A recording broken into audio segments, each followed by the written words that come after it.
Kick-Ass Vets, sharing tips to help empower you to take control of your career. All right, everybody, thanks for joining us. I'm Anne, as always, with Kick-Ass Vets, and today we are very lucky to have Dr. Joe with us to talk about compassion fatigue, burnout, and mental health issues in the veterinary world, in the vet industry. And Joe recently has gone through a bit of an experience. So do you want to first start by telling us just a little bit about your vet background and then kind of what happened in the past month that led to you creating the Vet Positivity Facebook group, which is amazing and is taking off like a house on fire, which is great. That was a surprise, that's for sure. No, it's great. I thought I might have 50 people join up, and now it's nearly 1,700, which is slightly scary, but it's good that it's obviously needed, I guess. Yeah, and people like it, I hope. Well, they wouldn't be there if they didn't like it. Well, exactly. Well, they may be ignoring it, I just don't know. Background-wise, so I've been dibbing and dabbing in the vet industry for probably about 7 years. Started off as a vet nurse, went through vet school, became a vet, been out as a vet for only about 3 years, not even that quite yet. Started off with an internship off the bat in emergency and critical care, a bit atypical. Then worked in research for about a year, and then I decided to take on locuming full-time. I was still locuming during the research year as a part-time thing, just to keep my foot in the sort of clinical door. And yeah, it's been an interesting run in 3 years. And what has happened with you in the past kind of couple months that has led to this whole vet positivity and trying to talk about the mental health side of things? Yeah, so I always thought myself as quite resilient, like, these problems don't affect me, I'm tougher than that. I had don't we all feel that? I know, right? And I've had like small burnouts in the past, but like just overwork sort of thing, like just a bit sick and tired of it. Take a few weeks off, you get better and you're fine. The last few months though, I didn't quite realise what burnout really meant, and this was a complete utter hit the bottom, bounce off the bottom just to hit it again, burnout, and results in like being diagnosed as a clinically depressed person. I had an MRI for tension migraines, so my doctor thought I was maybe having an aneurysm. Oh God. So when did it all... Things like that. When did it all start? Like, when did it come to a head that you realized there was a problem?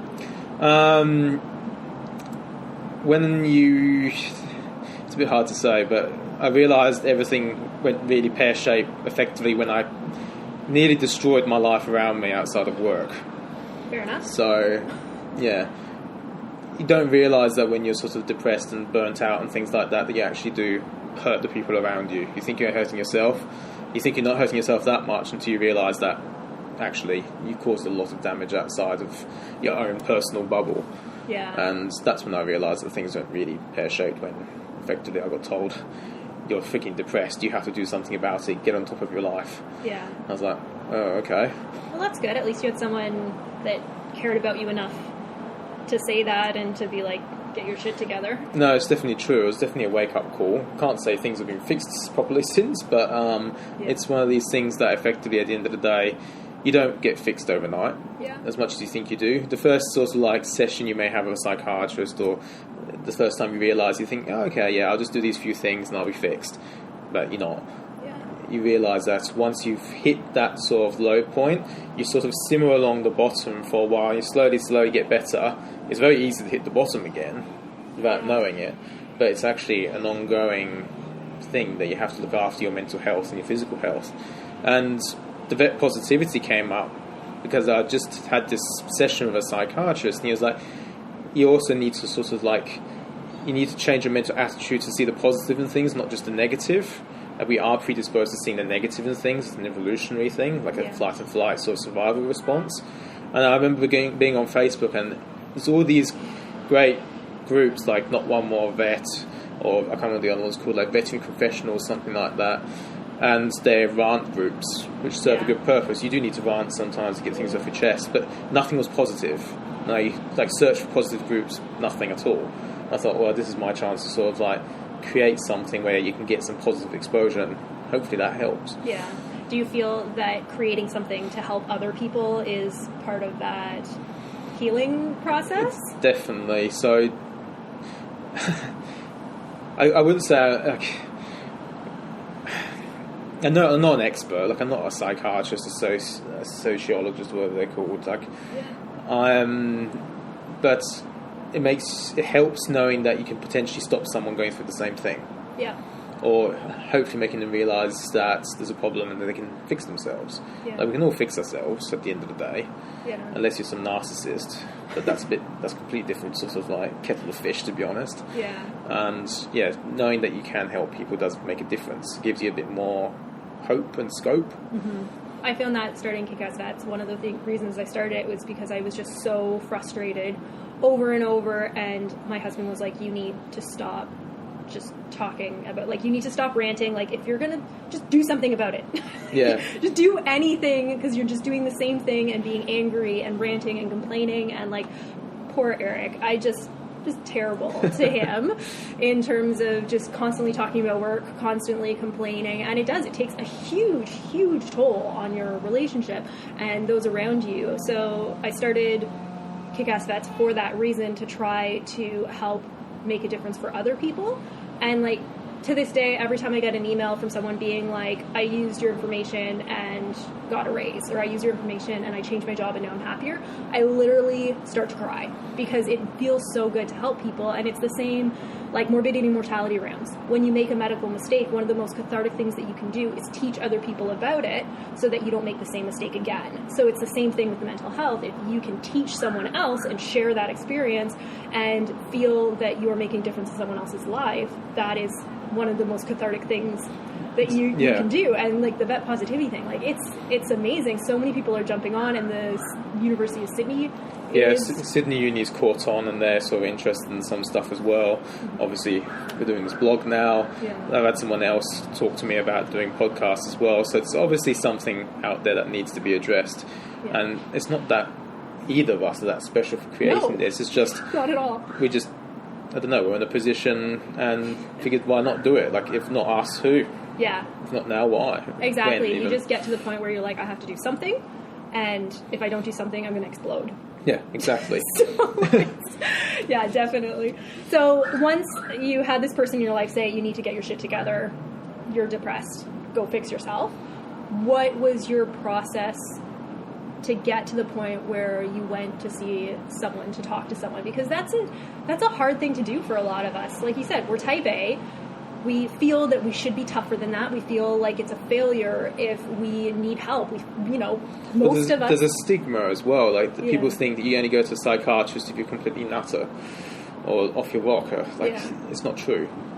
They really do help. And so just need to get your head around that as well. How did you end up going down that path? How did you kind of get to that stage? What's the process? Months of denialism. And being told again and again and again, saying I'm doing something about it, but not actually doing something about it, until things blew up properly. Yeah. And then I was like, okay, this is not a joke anymore. Not that I ever thought it was a joke in the first place, but it's time to take this really seriously. And I wouldn't say it's courage to bite the bullet and do it. It's more desperation. Mm-hmm. It'd be nice if people can get there without the desperation part. Yeah. That's the thing. And that's kind of one of the reasons why I do this vet positivity thing, is if you catch someone before they hit the rock bottom, then they can hopefully fix themselves and everything before too much damage is done. And that's the thing. Like, I had to create a lot of damage before I actually got my head around the fact that I needed to do something about it. And you sent me a great questionnaire from the Queensland Health that your GP sent you, correct? Yeah. Saying, and I was reading through and I was like, yeah, these are some questions that I really don't want to be asking myself. There's some uncomfortable questions in there, but you said that was really helpful, and so you went to your GP first? Yeah, I went to my GP first, not because I really wanted to talk to a GP, but when I initially signed up to the psychiatrist, he said if you go and get a mental health note from your general practitioner, you get 10 sessions covered by Medicare, which is good to know. Yeah, which is Australia's health insurance program. I'm not sure what to call it. Yeah. But to do that, you have to sit this questionnaire. Yeah. It's called the KESA 10 questionnaire. It's 10 questions, maximum score of 50, minimum score of 10. Mm-hmm. Higher the score, the more likely it is for you to have some sort of mental problem. Yeah. So I scored 36 out of 50, which is high, and that was correlated with having a significant psychological disorder, such as depression. I never had suicidal tendencies, but some people have that, and things like that. Yeah. And that was a wake-up call. It was like, okay, I know it's just a test, but at the same time, I am actually probably clinically depressed, and I never thought I'd be a person that would be depressed. Yeah, I started reading through, and I was like, I'm not putting numbers down for this. I'm not ready for that. Yeah. Like, it's definitely something that is eye-opening. So that, obviously, your score got you into the... It got me into the program, yeah. What tips have you learned from the psychiatrist? Like, what did they have you do? What did they suggest? It's weird going to a psychiatrist if you've never been to one. They have this amazing ability to sort of make you watch a film of your own life. Oh, God. If that makes sense. That sounds terrible. Yeah, it kind of is. But it's very useful. They sort of like ask you questions, and the way they phrase it, it makes you look back on what you were doing. Mm-hmm. And then you see actually how bad things were from someone else's perspective, and if you're like a bystander on your own life. Yeah. And that's a real wake-up call, and you realise, oh my God, I was doing that stuff. Like, I was saying those things, I was reacting that way. That's not me. Yeah. It's not me. Mm-hmm. But that's the thing. People which are depressed or emotionally exhausted, whatever the words you want to use for it, they often aren't true representations of themselves, and that's what the psychiatrists make you realise. Yeah. And then after that, once you've realised where you stand, they give you tips to start fixing things. Yeah. And it's not like crash diet where you just change everything overnight. It's a gradual thing. So every time I go back, he gives me more homework. Yeah. I'm like, okay, I didn't know how to do more stuff. But like, even just simple things like when you're having a bad thought, one simple thing you can do is just say, stop that thought. Say it out loud. It engages several parts of your brain, and you sort of like come back to reality, and you stop ruminating on these bad thoughts. Because when you start ruminating these bad thoughts, you can sit there for a long time and actually build up that depression. I have that problem. I just like loop and loop and loop and loop and loop, yeah. And I have a really, really hard time stopping that train of thought. So he recommends just saying out loud, stop that thought. I'm going to try that. And other things were, when I was at my worst, I'd find it really hard to get out of bed on my days off. Even my days I had to work, I was like, you'd lie there for an eternity and nearly end up being late and things like that. Or you go to bed and you start thinking about things, then you can't sleep. Lack of sleep makes things worse. Yes. But there's no distractions at that point. You're there by yourself and your thoughts. Yeah. And you ruminate again on these thoughts. Yeah. And before you know it, you've actually made the problem bigger than it actually is. The problem is only as bad as it actually is in real life, but you make it bigger by thinking about it too much. Yeah. So the trick was get out of bed as soon as you wake up. If I can't get to sleep, I have to get up or get out of bed. I go and do something, whether it's dull or interesting. Yeah. Something just to stop that process. Yeah.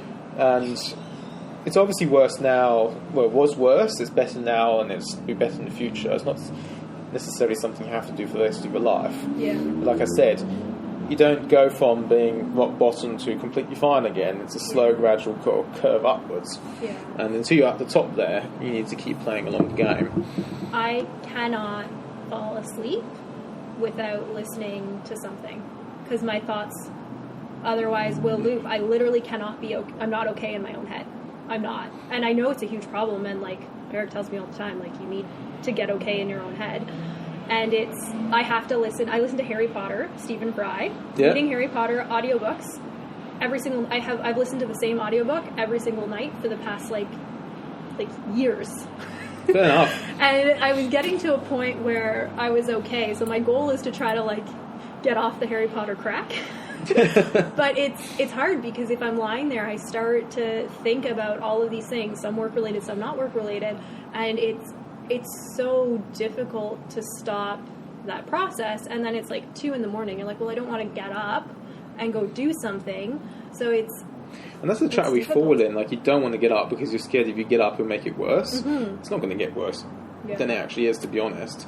at that point in time, you need to get up and distract your brain. Yeah. Your brain still needs to do something. It can't go from like thinking 100% to 0. Yeah. You need to sort of like wind down the system, and that's why doing things like reading a book helps, because your brain's doing something, but it's been taken off those thoughts, and it sort of helps it wind down a bit.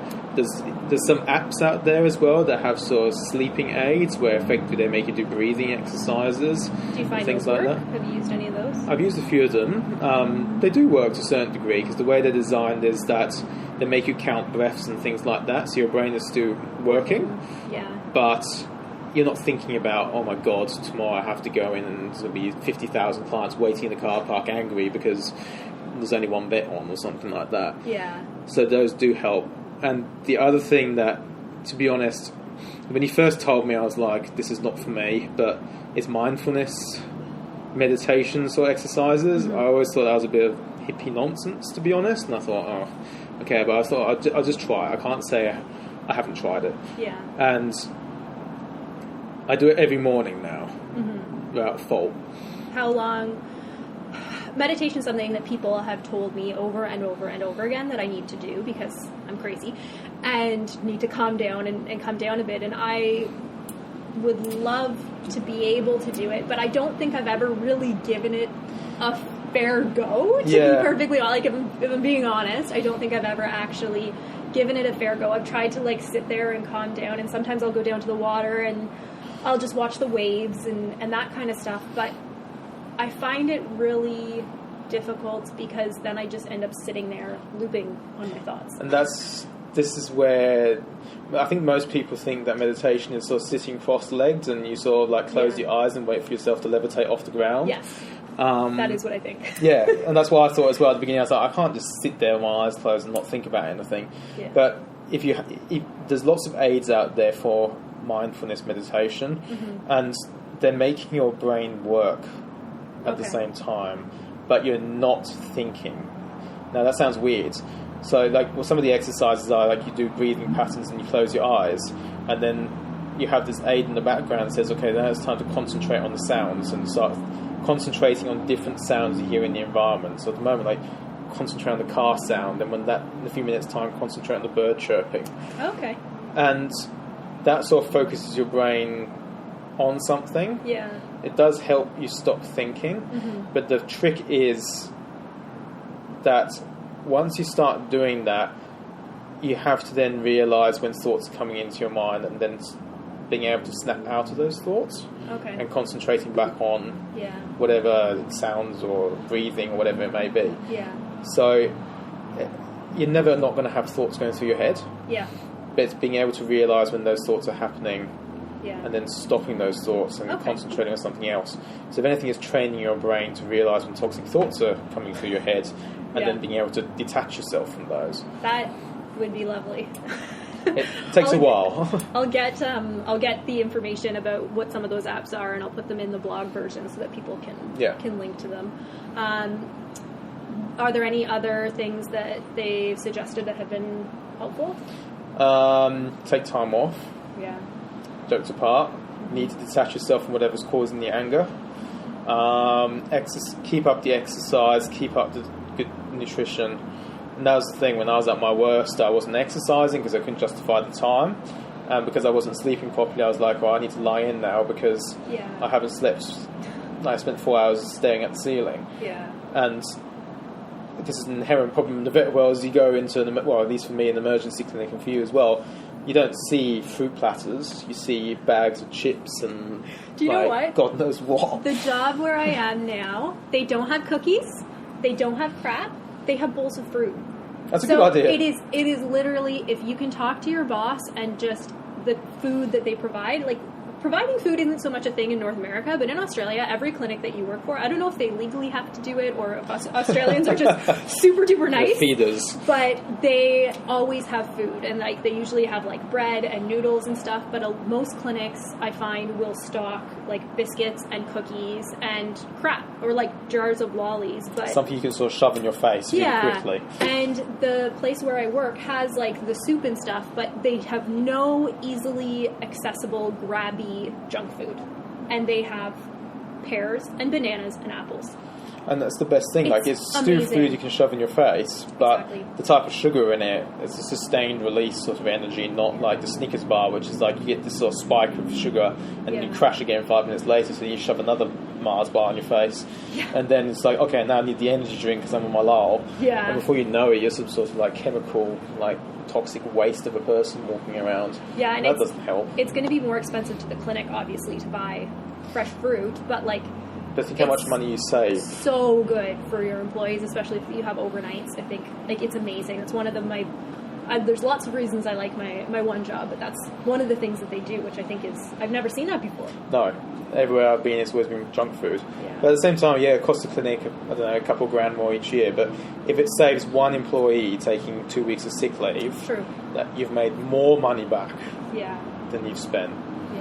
And I think that's also something clinics need to understand, especially the corporates, is that they're so busy concentrating on maximising profits for shareholders that in reality they're actually costing themselves money at the cost of the employee. Yeah. Like if you treat your employees properly, even like feeding them properly, or just even like giving them coping mechanisms, making them work a bit less, decreasing any kind of stress they can, they're actually going to save more money probably in the long run. Oh, hugely. And just like dissatisfied clients. I'm doing a blog that I think it's coming out this Friday, I think. It's when you value your staff and when you focus on like keeping staff happy, that's good for business. Because you have one disgruntled employee, they're going to go and they're going to complain to the other employees. Then the other employees are going to be like, oh yeah, that person is a blah, blah, blah. Oh yeah, we are understaffed. Oh yeah, there are too many like consults per hour. And then that level of dissatisfaction is going to spread. The clients can feel it. Like, clients aren't stupid. When they walk in the door and everybody's upset and everybody's, like, running around and no one has a smile on their face, they can feel that. They don't want to bring their animal to people that are unhappy. You lose good clients when your staff are unhappy, and then that causes high staff turnover. High staff turnover is incredibly expensive to clinics. It is good for business to keep your employees happy and to keep your employees long-term. And the way to do that is by valuing them and having good mechanisms for them to cope, making sure that you're checking in, making sure that you're enforcing professional development. I think one mistake that a lot of clinics do, even clinics that are really proactive about offering CE, there's very few clinics that enforce continued CE. And I think that's something, I don't know, just from my brain, it's just my opinion, but I think if clinics enforce CE and said, no, you have to do so much CE every year, and when you do that CE, you're going to bring it back to the clinic. We're going to have a paid dinner where we're going to, get dinner for everyone, and you're going to present that, and you're going to teach, and you're enforcing that continued education within your clinic. Then you're making the vets focus on that, and you're showing them that you care. And then, especially when they do that CE and bring it back to your clinic, you actually support them when they want to do the CE, which is a huge problem. And you need to make sure that they do the CE they want to do as well, because I've been to clinics where it's like, well, we don't see the benefit in you doing this course. Why don't you go and do this one instead? And it's actually something you don't really care about. Yeah, no, definitely something like trying to promote what people like. But I find a lot of clinics, they don't enforce it, or their staff are so burnt out and are so on the edge that you only have so much emotional energy. If you're already burnt out, you don't give a shit about doing CE. No, you just want to go home and you want to go on holiday. The last thing you want to do when you're burnt out is come home and then do more CE. Like, I haven't been able to do, I just recently started doing more CE again, and I love it, and I hadn't done it for probably a year. I went to IVEX in 2018, and I probably hadn't done any CE until a couple months ago. I was just too burnt out. Like, I just was so unhappy in my job that the thought of learning more when I got home, when I'm learning all day long at work, because when you work emerged, you're constantly researching, I didn't have the emotional energy to do that. The one key, though, is you want to do the CE, but you also want to make sure that your life at home is not just CE and work. Yes. You do need to make boundaries, like set a limit, an hour every 2-3 days or something like that, or like on your weekend set 2 or 3 hours aside or something like that. It can't be something that you focus on all the time, because I think that will also lead you to burn out, because your life revolves around vet and vet only. That's my problem right now. And then our partners will kill Yes. us even. Yes. Eric is constantly telling me, you need something that isn't that related, and I'm brutal. I'm still not doing it, because if I'm not doing my work, then I'm now doing CE, and if I'm not doing that, I'm working on Kick-Ass Vets, which is just more of that stuff, but it is, right now, that's a really cathartic thing for me, but still, I need to do something that isn't that related. You need hobbies. I'm very, very bad at that.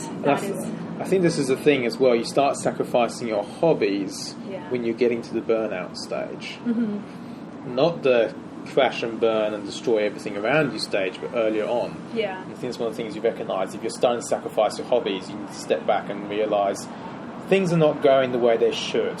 Yeah. What's the problem here, and what can I do about it? Yeah. Good point. So, we were doing some research.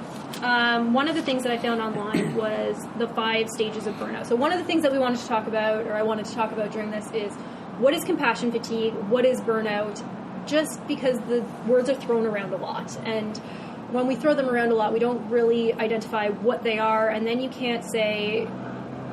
Then it's kind of arbitrary about whether you're feeling it, whether you're not feeling it. Is this normal? Is this not? Because every job is going to have stress. Life is going to have stress, and a certain amount of stress is good for you. A certain amount of stress pushes you to accomplish goals. It makes you productive. It makes you creative. If you had no stress in life, you wouldn't accomplish anything. You know, you have to have a financial stress of putting food on the table to get a job. If mom and dad gave you all the money in the world, look, like, how many examples do we need of people in their lives that squander all of the money on drugs and alcohol and then end up dying? And you need those stressful cases to push you to learn something new. Yeah. Like, if every single case came in and it was just the same old thing, you wouldn't actually go anywhere in your career. Yeah. But when you get that weird case that's everything is abnormal and doesn't follow any of the rules, it's stressful, because it's probably going to, well, not probably, it could be dying. Yeah. But that's the sort of stress that's good, because it pushes you into, like, okay, let's think about this case, let's figure out something. Yeah. Let's look into what all this means. And that's one of the things I love about the vet world, is there's variety, there's diversity, and you're constantly learning. That constant learning is stress. Yeah. And that's a good level of stress. But the question is, when does that become a bad level of stress? And I found this thing online, and it talks about the 5 stages of burnout, and I'll find it and put a link to it. But it goes through and it talks about the first stage is the honeymoon stage. So you get a new job and everything's lovely, you're excited, you feel productive, you feel creative, you're committed to your job, you're optimistic, and you really have a desire to prove yourself, to show that you're awesome. And, you know, we've all had those feelings in new jobs, and it's great. And, you know, you want that honeymoon stage to last forever. It's never going to last forever. You're always going to get to a point in some job where you're not going to feel that elation every single day. But for the most part, we want our jobs to be that way. You still have a bit of stress, you still have deadlines, you still have hard cases, but you feel motivated, you feel productive. Then you get stage 2, which is the onset of stress. So that's when you start to have the odd days that are bad. You start to become a little bit more irritable. That's a big one for me. Oh, I've been told it's a big one for me as well. No, it is. You start to lack focus. You can start to have some physical things like elevated blood pressure, arrhythmias, fatigue, heart palpitations, headaches, GI issues, depending on who you are. Your sleep quality decreases. You start to decrease your social interactions outside of work. And what I think is a big one in the vet world or medical world is you start to avoid decisions. And I see this a lot in vets that are burnt out, is they start second guessing themselves on all of the little things. And I realize I do it too. As I was reading through, I was like, oh man, I do that when I'm burnt out. It'll be something so simple. It'll be like, you know, I can't even think of an example right now. Like, not even trusting yourself to read a blood panel and being like, that's azotemia, right? Like, I find myself asking a lot more to someone else, like, what do you think of this? Yeah. And normally I wouldn't, like, second guess myself in the slightest with some of these things, but I don't know. Yeah. This creeps on before you know it, but you don't recognise it. No, and that to me, it's like such a thing that you don't even think about. You're like, yeah, I'm just asking someone else. But when you should know something and you're confident and you do know it, not that there's anything wrong with asking a colleague, but if you're constantly asking and you feel that need, that's an early sign of stress. And then you become more insecure because you do realise you're constantly asking, and then you do it more. Yeah. And that's the point where you have to start intervening.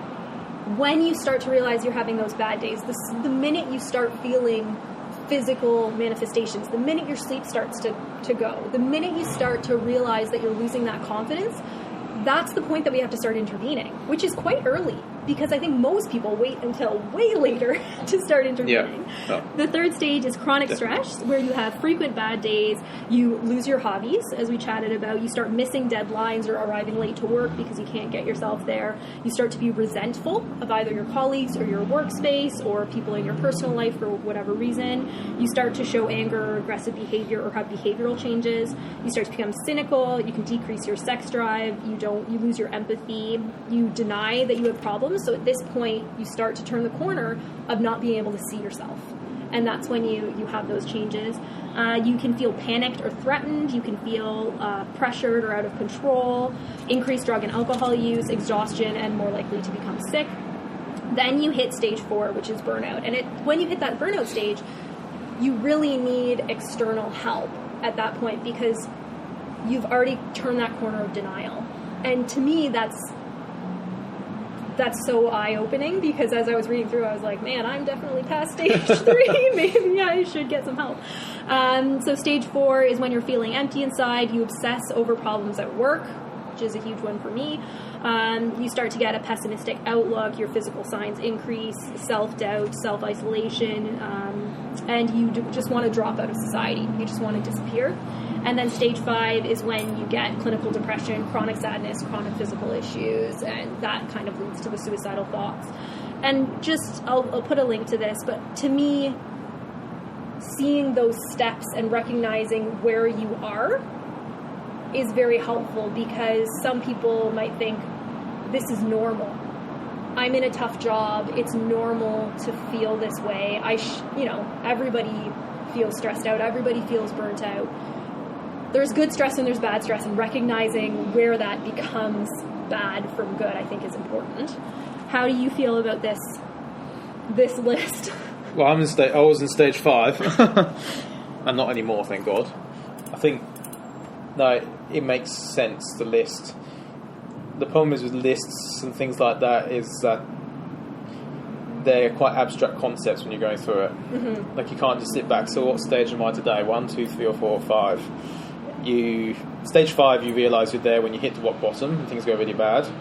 Stage 3 and 4, you have a chance to recognise that you need to be very self-conscious of what you're going through. Yeah. You need to be a person that's probably working on their mental health, and you need to listen to the people around you and ask them for help. Which we're so good at as vets, asking for help. Exactly. I think if you're completely oblivious to your mental health, you're not asking people around you, you're not reading their body language and how they're reacting with you, it's very hard to know whether you're on stage 4. So you were saying earlier, weren't you, that your partner was pretty much saying that you need to work on yourself? Yep. Did you know that before he told you? I know I'm crazy.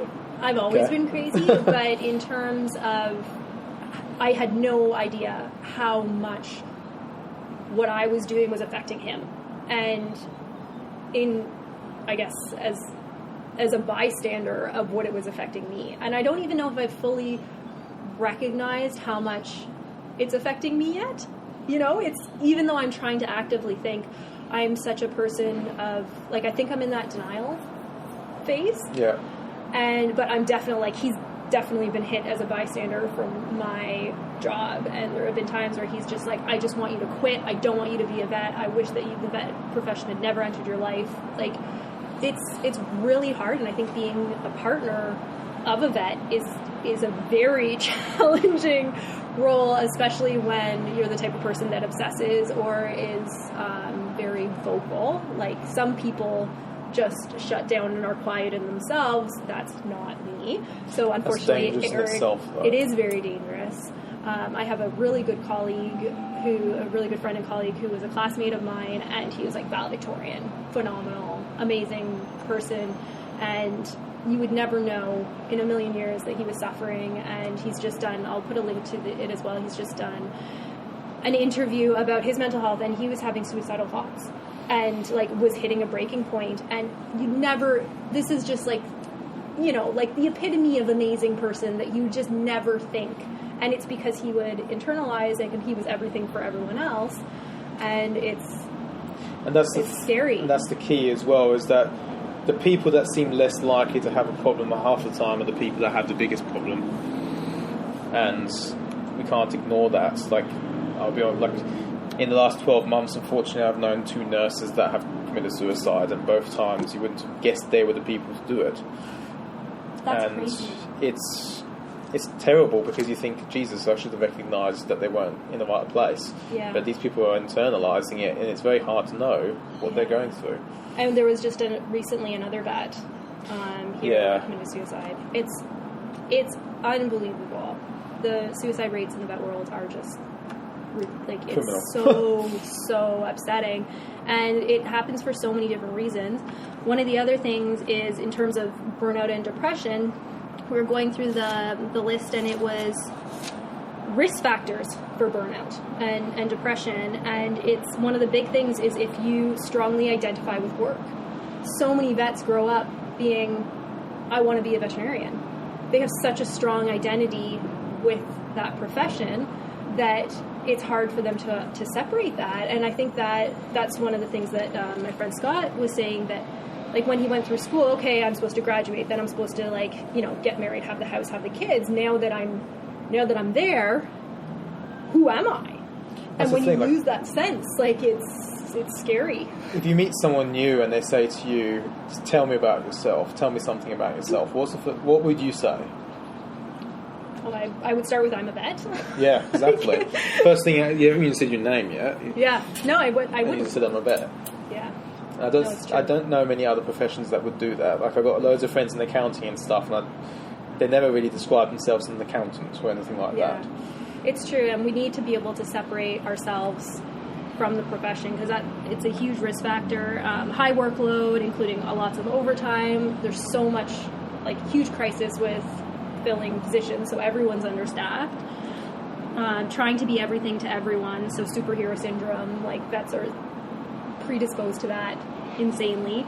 Being in the health profession and then feeling that you don't have any control, which I think is another huge part of the vet world, is that, especially as an associate, you don't have control over the medicine you're performing. You don't have control over your schedule sometimes, your workplace, your work environment. There's so many things. And a side note to that, I think a lot of people go into locuming, including myself, because they wanted to gain more control over their life. Yeah. Which is true, and you do. You dictate your schedule, your pay. To be honest, even the medicine you practice, because you're going to go walk into a clinic for 2 or 3 shifts, they're not going to bother telling you not to do it this way because it's just too much effort. Yeah. Which is great. The only thing is that you lose control very easily as a locum as well. Yeah. You don't know when your next job is coming, even though there's enough work out there to go around 10 times. Yeah. So you book yourself out solid. Yes. You work 6 days in a row, you double shift. It's I don't know when my next shift is going to be, so I need to make all the money now. Yeah. And then before you know it, was gone. It's when you're the type of person that needs financial stability. I had Eric and I had many discussions, and it was a big hurdle for me to go from having full-time employment to locuming for that very reason.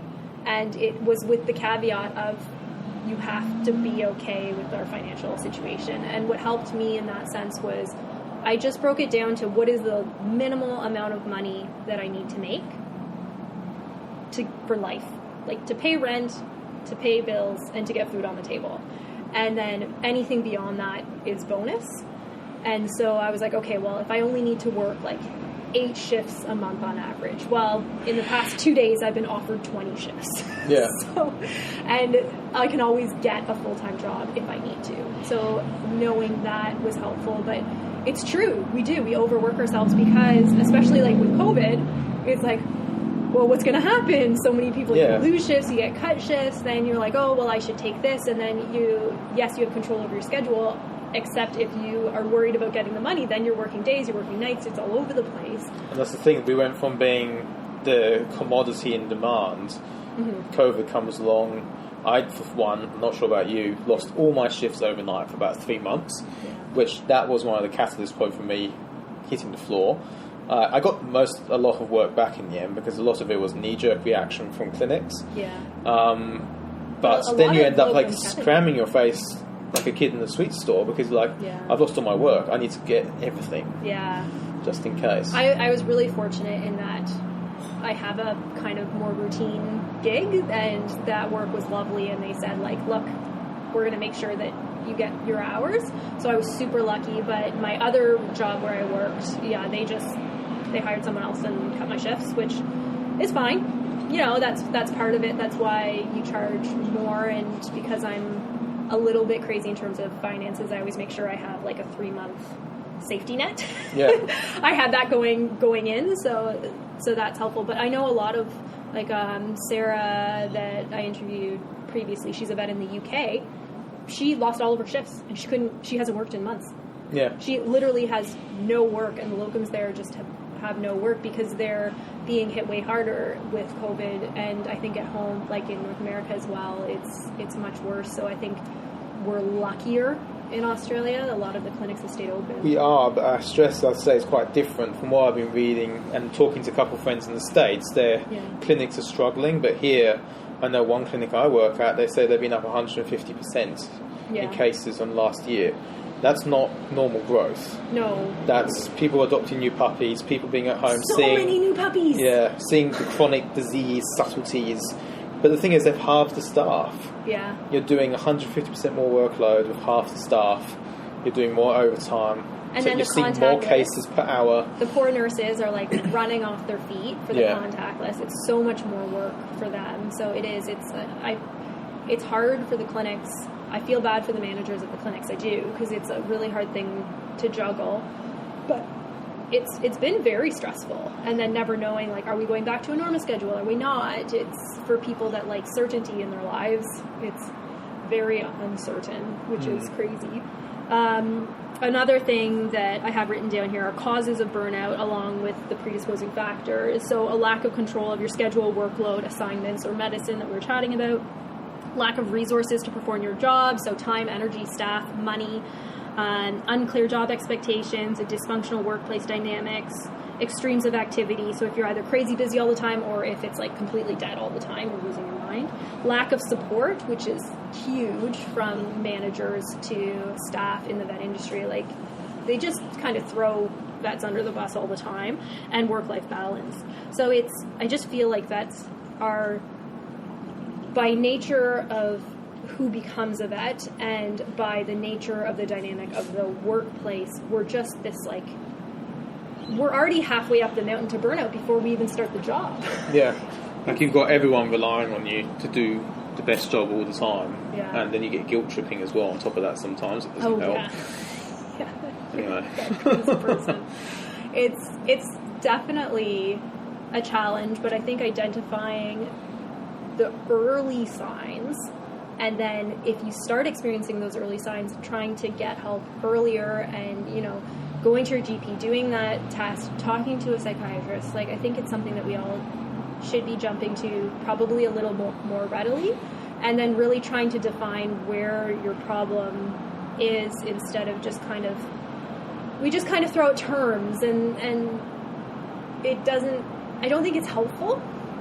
You know, it's like everybody calling wolf. Yeah.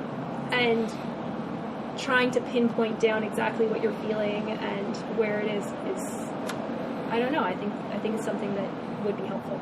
Yeah, and also realizing that you're not actually alone.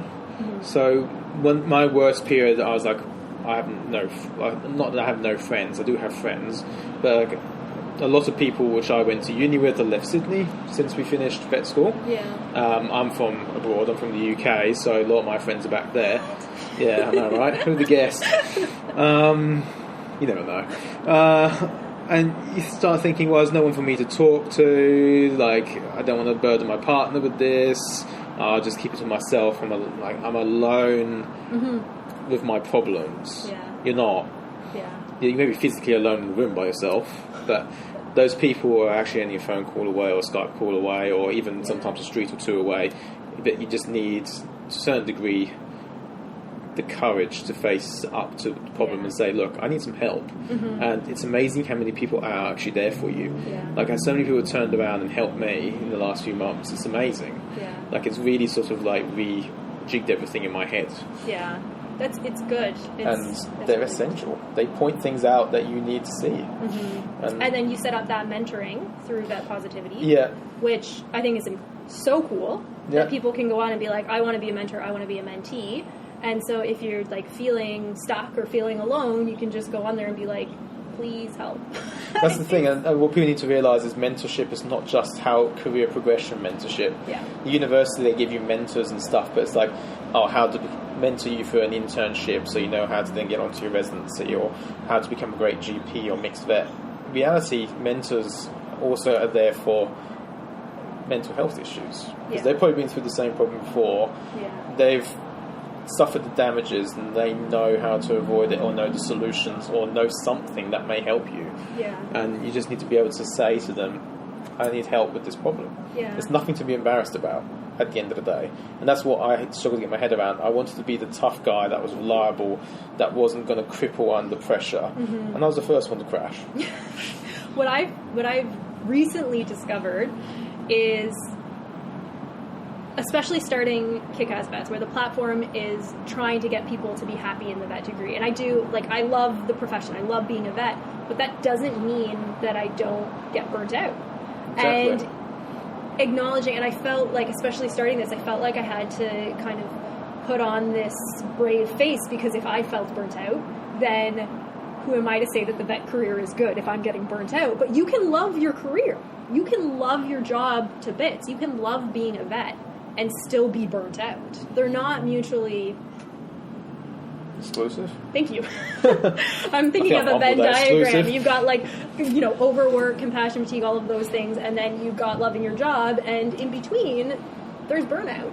So even if you love your job, even if you're really quite happy, you have a good work environment, you have a good team, you can still recognize that you have burnout and have to address it and not feel bad or guilty about that. And that's something that I've, in the past couple weeks, have kind of come to myself. Because, trying to, be like, yes, the vet profession's amazing. Yeah, twitching of the eye. Right?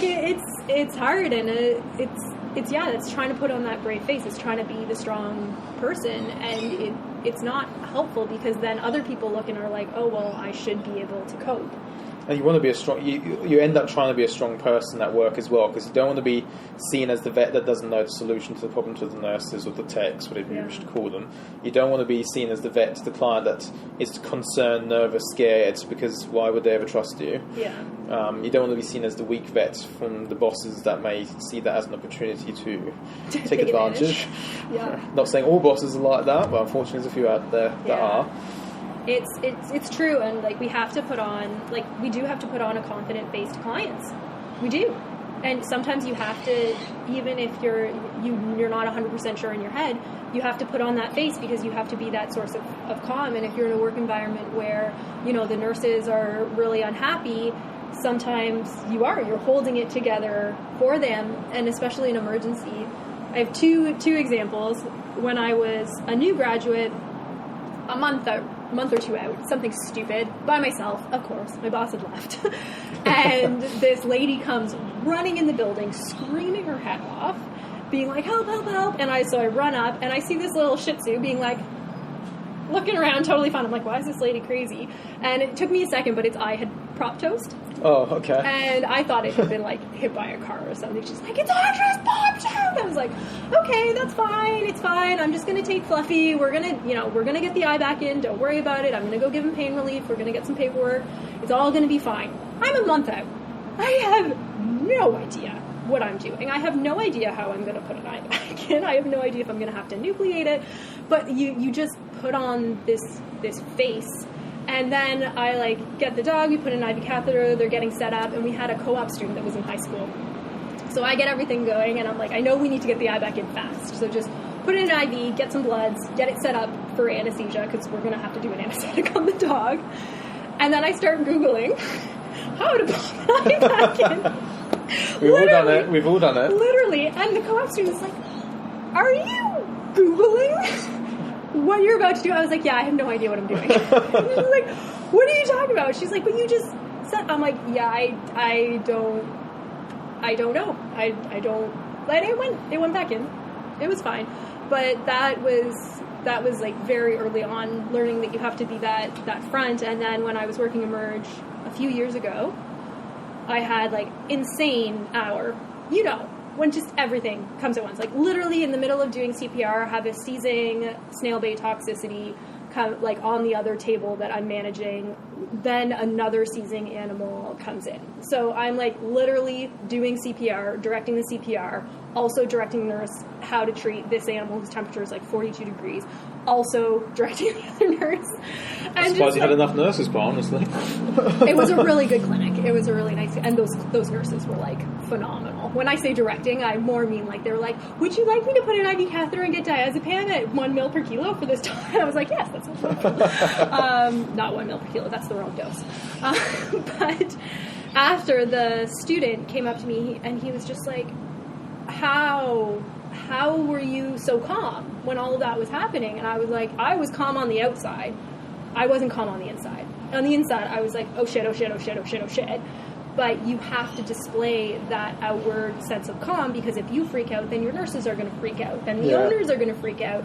And it's a huge burden, and it's a huge thing where, luckily in those 2 periods of time, I wasn't feeling burnt out. I wasn't, having any of those issues. But in the past, like a year ago, when I was probably stage 4 to 5, there's no way I would have been able to hold this together. Like, there's no way. And so when you're at that point, you can't put yourself in that calm persona. And I don't even know. You start cracking. Yeah, and you can't handle and do the jobs that you have to do. And it's I think the expectation that we can just remain calm all the time and have that exposure, it's a huge burden a lot of the times. Yeah, especially when you're doing it day after day or several times a day. Yeah. It's not just once in a blue moon half the time. Yeah, like when you have an amazing team, it's a lot easier because it's only once in a while. But when you're working with an inexperienced team, or you're in a clinic that's, severely understaffed, which happens a lot of the times, it's just like over and over and over again. But yeah, it's a tough job. But I think, you've given us really good points in things that people can do if they're feeling that way. Like even just verbally saying out loud, stop that thought. I'm going to do that. Just talking about it, quite honestly, helps. Yeah. And that's, I think, half the problem. People are embarrassed about being depressed or about being burnt out and things like that, and they just don't talk about it. But talking about it gives I don't know, it disassociates you from the problem and makes you sort of like realise how bad things are sometimes. Yeah. And I think that's where the psychologists are really good. It's like they make you watch this movie of your life. Yeah. And it's the same thing, but to a lesser degree when you're talking to a friend. Sometimes you realise, well, of course, that's not good, so it's time to do something about it. In terms of, we were talking earlier before we started recording, we were talking about things that are particularly stressful and should we try to limit that. So we were talking in particular about euthanasias, and when you have a shift where you've like seen a bunch of euthanasias in a row and how that becomes very distressing, and at what point do you just say, no, I can't do this anymore? And there's that fine line of like being available for your clients versus protecting your own mental health. How do you... I don't know the answer really to the question. Like, I think it's probably very dependent on where you work. If you have a clinic with 10 vets, you can share the load of euthanasia between the 10, but that would probably help. Yeah.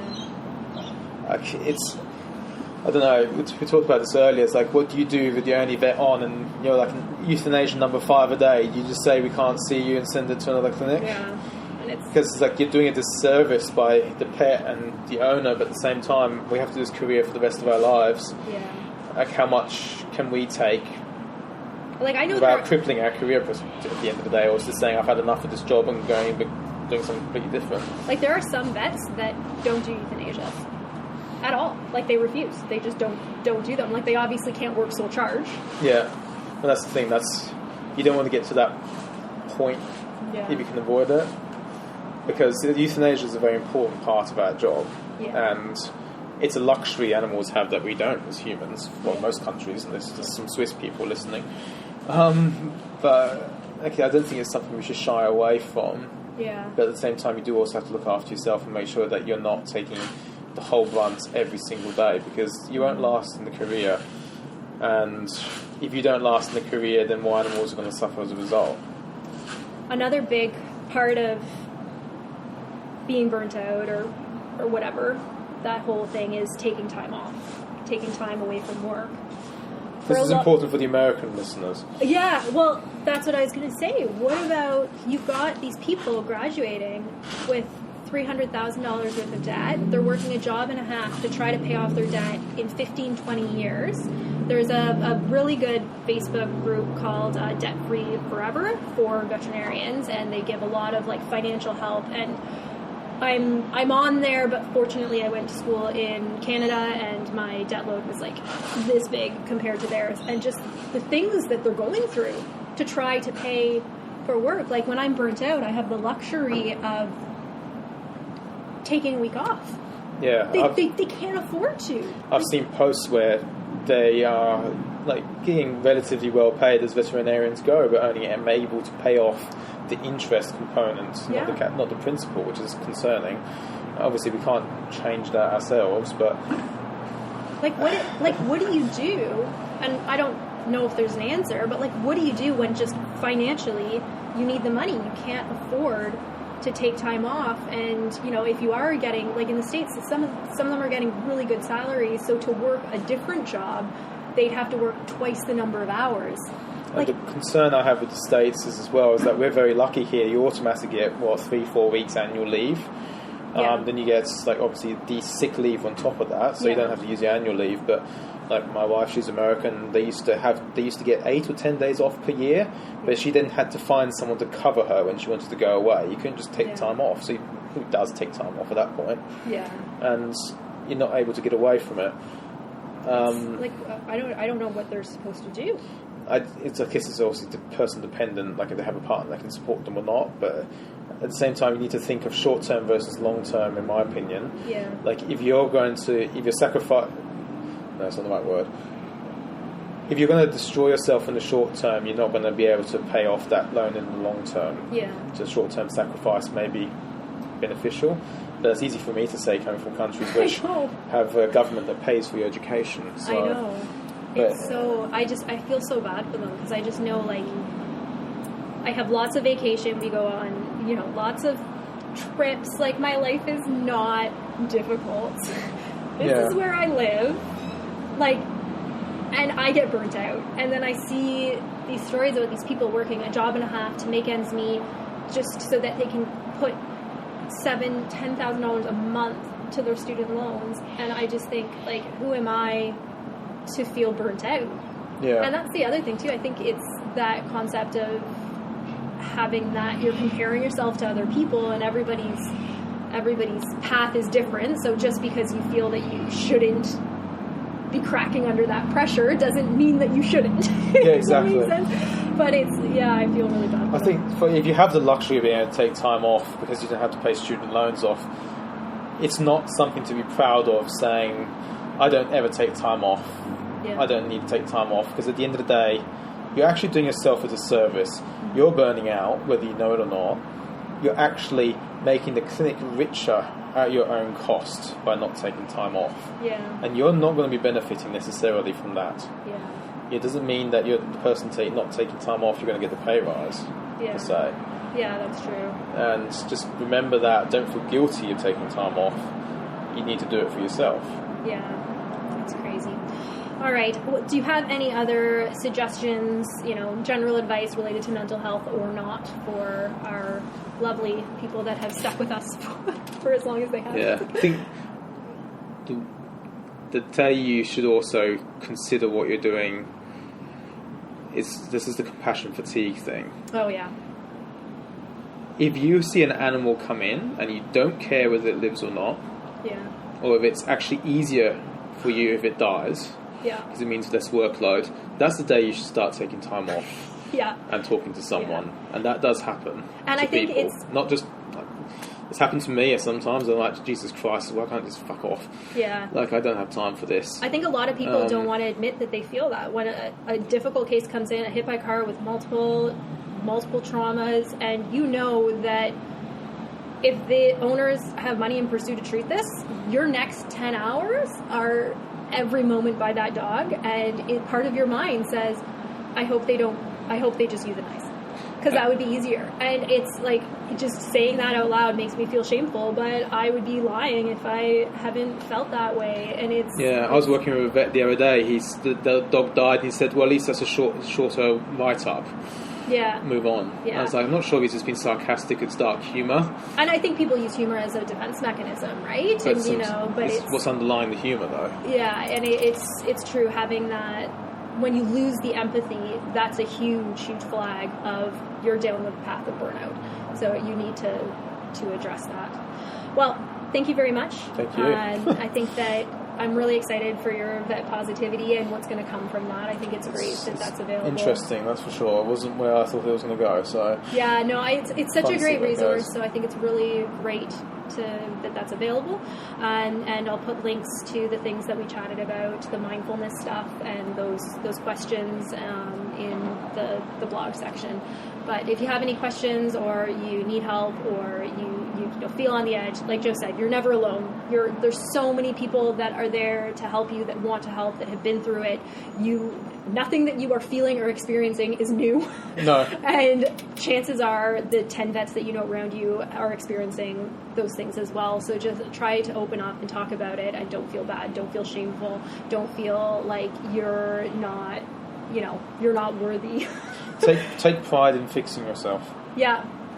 Focus on, I'm going to make myself better. I'm going to address this and move on, because we don't want to see you the next person that's circulating that you've committed suicide.